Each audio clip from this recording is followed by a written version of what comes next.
रात गए press talk की और रूलिंग एलीट मुल्क की, उसमें आसिफ अली जरदारी, उनके लेफ़्ट पे बिलावल साहब और उनके राइट पे शहबाज शरीफ साहब बैठे थे और अनाउंसमेंट्स की गई। सदर पाकिस्तान के लिए जरदारी साहब का नाम फाइनलाइज हो चुका है, वज़ीर आज़म के लिए शहबाज शरीफ साहब का नाम फाइनलाइज हो चुका है। ये सूरत हाल है। लेकिन इसके साथ ही अहम तरीन ट्वीट जो मुशाहिद हुसैन सैयद साहब उनकी तरफ से आया है, वो कहते हैं wow another midnight miracle or hastily choreographed arranged marriage, or more aptly in American parlance a shotgun wedding. While the usual suspects are neatly accommodated in their desired slots, what about the elephant in the room? The party with the largest number of votes, while their leader, the most popular politician, remains a political prisoner? A question mark. Trying to stage Hamlet without the Prince of Denmark is a recipe for continued continued stability. Heal is more necessary than deal. ये reaction आया है मुशाहिद हुसैन सैयद साहब का, और उसमें सबसे बढ़कर जो अहम तरीन ब्रेक थ्रू था, अभी बहुत सारी बातें हो रही थी कि हुकूमत साजी में पावर फार्मूला क्या होगा। इस पावर फार्मूले के ओपोनेंट जो अपोजिशन पार्टी है 100+ वोट्स के साथ, इतनी बड़ी अपोजिशन तारीख में शायद ना हुई हो, और लार्जेस्ट पार्टी जो है वो अपोजिशन में बैठ जाए, तो फिर मामला आगे कैसे चलेंगे? फिर तो अदम एतमाद का दर हर लम्हे खुला रहेगा। अदम एतमाद को लेकर मौलाना फजलुर रहमान साहब ने क्या गुफ्तगू की थी वो आपको मैं सुनवाता हूँ, लेकिन उससे पहले ये देख लें कि कल की प्रेस टॉक में जरदारी साहब, शहबाज शरीफ साहब और बिलावल साहब क्या गुफ्तगू कर रहे थे। पहले सुनिए कि शहबाज शरीफ साहब ने क्या गुफ्तगू की।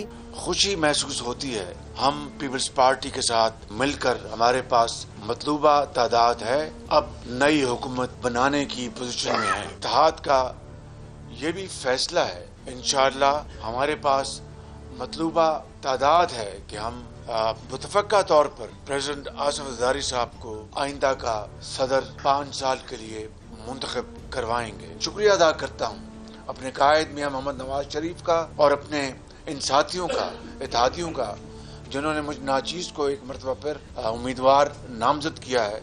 मेरे लिए बड़ा ये एजाज़ की बात है। शहबाज शरीफ साहब की आप गुफ्तगू सुन रहे थे, सेकंड टाइम ये प्राइम मिनिस्टर बने हैं, बनने के लिए यानी नामजद हुए हैं। लास्ट टाइम 5 फरवरी 2002 को इनके घर जरदारी साहब ने विज़िट किया था, और वहाँ से फिर प्राइम मिनिस्टर के तौर पर शहबाज शरीफ साहब का नाम नॉमिनेट हुआ था और अदम एतमाद का सारा सिलसिला हुआ। जरदारी साहब को लेकर, पीपल्स पार्टी को लेकर सारे यही पूछ रहे थे, जितने भी लोग पीपल्स पार्टी को डील करते हैं, पीपल्स पार्टी बहुत टची है 18वीं तरमीम को लेकर। उसमें सूबाई खुद मुख्तारी, सूबों की खुद मुख्तारी के साथ वहाँ NFC वार्ड्स 58(2)B, और अगर कोई आमराना कुव्वत मुसल्लत हो जाए तो उसका शेल्टर ना बनना, ये सारी चीज़ें फैसला साज और बहुत सारी कुव्वतें चाहती थी कि 18वीं तरमीम को शायद मैनेज किया जाए। तो पीपल्स पार्टी को कवर करने वाले कॉरेस्पोंडेंट्स, यहाँ पीपल्स पार्टी को बारीक बिनी से देखने वाले इंटेलेक्चुअल्स जो हैं, उनका ये ख्याल था कि 18वीं तरमीम को लेकर पीपल्स पार्टी सेंसिटिव है, इसी वजह से उन्हें आईनी ओहदे भी नहीं दिए जाएंगे, मतलब सदारत और सैनट वगैरह, दिस एंड दैट।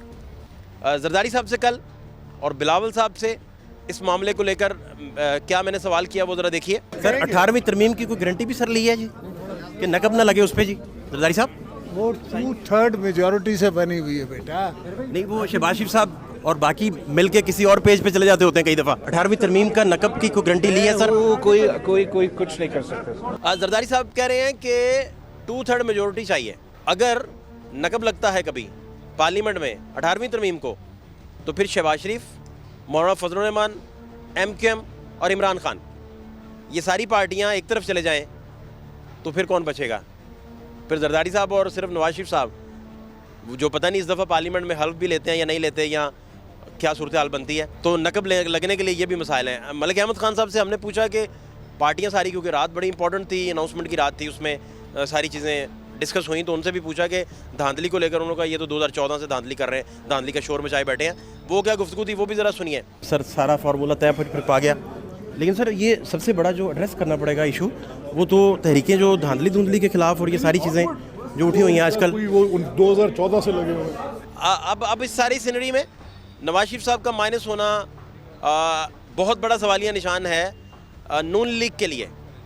उन्होंने बैकडोर डिप्लोमेसी ज़रूर की होगी, मरी वाले टूर में भी बहुत सारी चीज़ें रिपोर्ट हुई, लेकिन फ्रंट पर ना आकर अगर वो खुद बैठते, उसकी अनाउंसमेंट करते, तो ये सारी सूरत हाल शायद उनके इलेक्शन को लेकर जो मतलूबा हदफ था वो हासिल ना होना, उसके बाद सादा अक्सरियत भी हासिल ना होना, शायद यही वो वजह थी कि वो बाउंड हो गए कि बैकफुट पे जाएं। लेकिन कामरान शाहिद साहब का कल वाला ट्वीट वो इंडिकेट शायद कर रहा था कि कोई पावर शेयरिंग में वो दोबारा से एक्टिव हुए हैं। डॉन अखबार ने भी ये दावा किया था, लेकिन ये बात भी नहीं बनी, दुरुस्त होती दिखाई नहीं दी। फ़िलहाल आज के तनाजुर में अनाउंसमेंट जब तक हो चुकी हैं, उसके साथ जो नजम सेठी साहब का क्लेम था, उन्होंने कहा था कि जरदारी साहब सदर नहीं बनेंगे और रुकावट का सामना करना पड़ेगा, एस्टेब्लिशमेंट नहीं मान रही या आईनी ओहदा देने में। लेकिन वो बात भी बिल आखिर उसके पीछे फिर क्या हुआ, क्या सिलसिला हुआ, ये तो आने वाले दिनों में मज़ीद गुत्थियाँ भी सुलझेंगी। मौलाना फजलुर रहमान साहब अदम एतमाद को लेकर क्या गुफ्तगू कर रहे थे वो ज़रा सुनिए, चूँकि ये वो पार्लियामेंट होगी जिसमें सबसे आसान हदफ अदम एतमाद होगी। ये वो पार्लियामेंट है, इतनी हैवी मेजॉरिटी के साथ जब अपोजिशन बैठे तो फिर बात किस तरफ जाएगी, कितनी स्टेबल होगी, कितनी नहीं। लोगों की राय भी आपको बताते हैं, लोग इस पे क्या राय रखते हैं। लोग इस मैंडेट को, जो PDM-2 का मैंडेट कहा जाएगा, जिसमें मौलाना फजलुर रहमान नहीं है, मौलाना फजलुर रहमान तहरीक इंसाफ के साथ मिले थे, लेकिन वो भी शायद आगे बात मीटिंग्स या प्रेस टॉक्स में आज के दिन के बाद कोई चीज़ें शुरू हों कि पता चले एग्जैक्टली कि तहरीक इंसाफ एग्जैक्टली अब क्या सोच रही है, अपोजिशन एग्जैक्टली क्या सोच रही है, ये सारी सूरतें। मौलाना फजलुर रहमान साहब के जवाब में क्या गुफ्तगू हुई थी उनको काउंटर करने के लिए, ये भी देख लें। वो मीटिंग जिस मीटिंग में तमाम पॉलिटिकल पार्टीज के सरबराहान थे, तो उसमें तो अगर ये कह रहे हैं कि जनरल बाजवा ने कहा कि डालो तहरीक अदम एतमाद और वो कर लो, तो मेरे सामने जो वाकया पेश आया मैं आपके सामने रखना चाहता हूँ। वो ये था कि उसमें तो वो कह रहे थे कि अदम एतमाद ना करो, वो तो उसके नुमाइंदे इमरान खान के, जिसको मैं भी माइंड कर रहा था कि ये क्या कह रहे हैं, ये कैसे बात कर रहे हैं। और जनरल फैज तो उस वक्त सबकी हिट लिस्ट में था। किस वक्त जनरल फैज ने इनको जाके बाजवा साहब के साथ एक मीटिंग जिसमें सब पूरी पॉलिटिकल पार्टीज के सरबराहान थे, उस मीटिंग में हम भी सोच रहे थे कि अगर ये इलेक्शंस दे रहा है तो हमें इस ऑर्डील में से गुजरने की क्या जरूरत है। अगर ये स्टेप डाउन करता है और फौरी इलेक्शन की तरफ चला जाता है, तो मौलाना का वहां पर मेरी मौजूदगी में इस बात पर कि आप हमें ये क्यों कह रहे हैं, अब हमने ये सब कुछ किया है। ये सूरत हाल आप देख रहे हैं, इस सारी सूरत हाल को पब्लिक में ले जाकर पूछते हैं, लोगों से जानते हैं कि वो अपनी क्या राय रखते हैं, इस गवर्नमेंट को वो किस नज़र से देखते हैं, इसकी क्रेडिबिलिटी को वो किस नज़र से देखते हैं,